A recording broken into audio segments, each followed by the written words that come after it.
Ribuan warga memadati halaman Masjid Raya Baitur Rahman, Banda Aceh pada Senin 15 Agustus tahun 2005.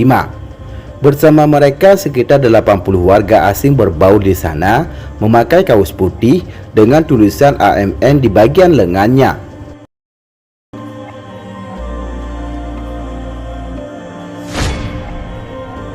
Nah, bagaimana kisah selanjutnya? Sebelum lebih jauh kita mengupasnya, tekan dulu subscribe, like, dan share agar sejarah Aceh lebih terpandang di mata dunia.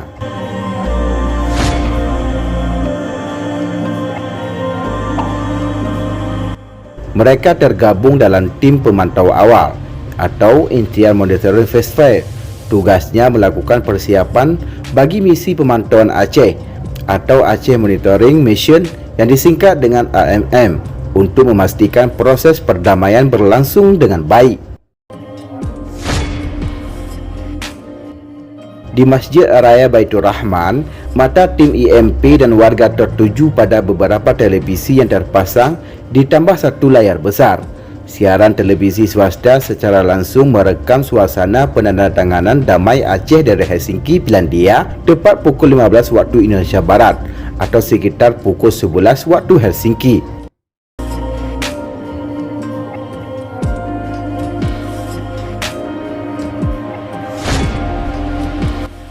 Senin malam, usai damai Aceh disepakati, AMM hadir memberikan keterangan pers resmi.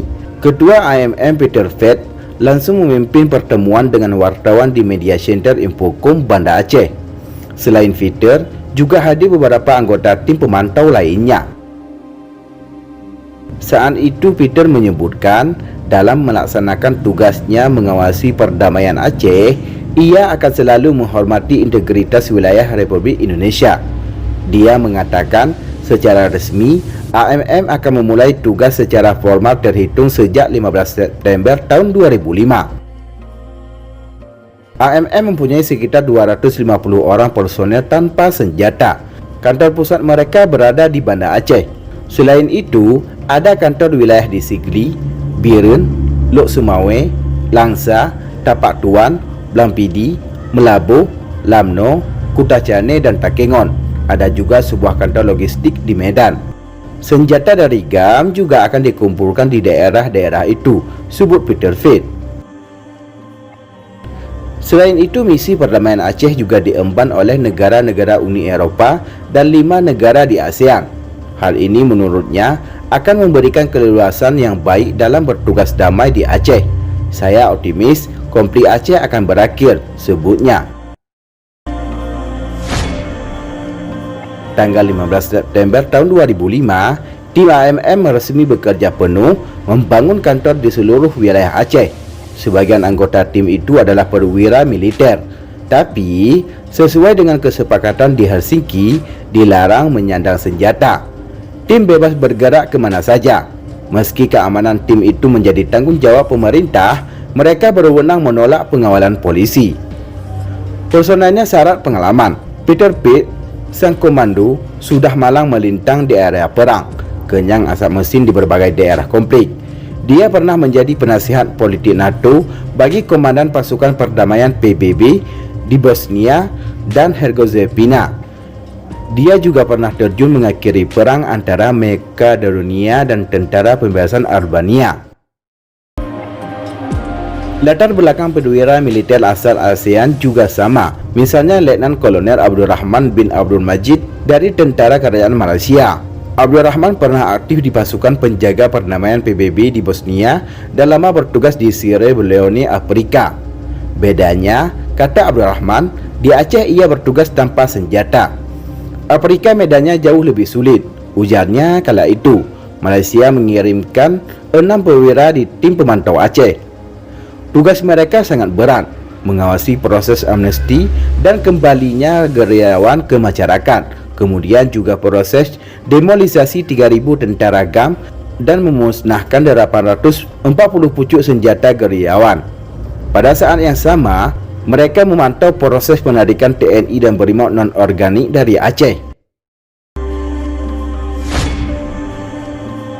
Setelah proses relokasi, sesuai dengan perjanjian, pasukan TNI dan BRIMOB yang bertahan masing-masing 14.700 dan 9.100 personel. Proses ini dilakukan 4 tahap hingga tanggal 31 Desember tahun 2005. Sampai dengan akhir Desember tahun 2005, tak ada kendala berarti dalam kerja-kerja AMM. Persoalan senjata agam dan penarikan pasukan TNI Polri selesai. Tugas AMM semakin ringan. Awal Januari tahun 2006, AMM memulangkan 40 personel. Mereka umumnya adalah perwira militer di negaranya. Pemulangan besar-besaran terjadi pada tanggal 15 Maret tahun 2006. Sebanyak 125 staf AMM kembali ke negaranya setelah 6 bulan lebih bertugas di Aceh. Salah satu personel yang kembali ke Thailand adalah Principal Deputy Head of Mission AMM, Letnan Jenderal Nipak Tongklek. Sebelum pergi, Nipak Tongklek menyebutkan misi mereka di Aceh telah diselesaikan sebagian. Sebanyak 85 anggota AMM yang tinggal di Aceh terus menyelesaikan misi perdamaian sampai tanggal 15 Juni tahun 2005. Saya sangat bahagia bisa diberikan kesempatan bekerja untuk kedamaian di Aceh, sebutnya. Dia mengakui masih banyak yang harus tetap dikawal dalam proses damai seperti pembuatan Undang-Undang Pemerintahan Aceh atau UUPA, proses reintegrasi dan amnesti. Menurutnya, pihak pemerintah Thailand sangat bangga bisa menjadi bagian dalam menjaga proses damai dan menjadi bagian dari Uni Eropa sehingga bisa memberikan kontribusi untuk orang Aceh. Mandat AMM seharusnya berakhir pada tanggal 15 Juni tahun 2006. Tapi kemudian terpaksa diperpanjang lagi menyusul molornya pemerintah Indonesia menyiapkan Undang-Undang Pemerintahan Aceh. Artinya, pemilihan kepala daerah Aceh mundur juga. Sebanyak 85 personel AMM menunggu sambil terus memantau sampai kemudian Pilkada Aceh pertama usai konflik selesai dilaksanakan pada tanggal 11 Desember tahun 2006.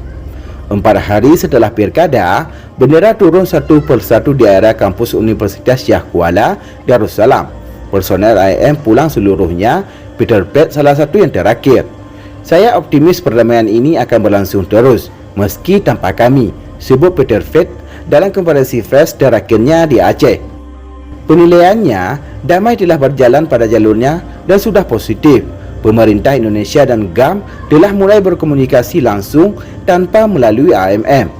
Peter Pett juga berjanji akan memperjuangkan semua masalah yang tercantum dalam MOU yang selama ini belum terrealisasi, misalnya soal pengadilan HAM dan reintegrasi.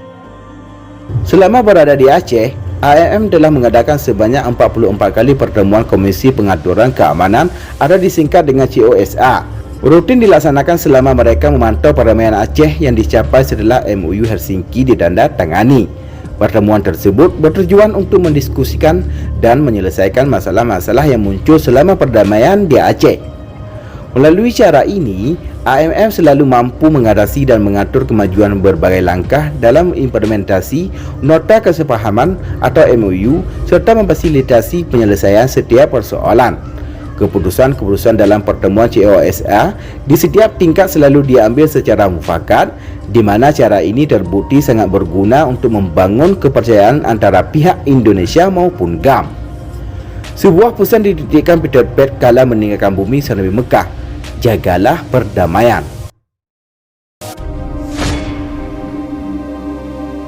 Demikianlah liputan Haba Asa News. Semoga bermanfaat dan dapat menambah wawasan untuk kita semua.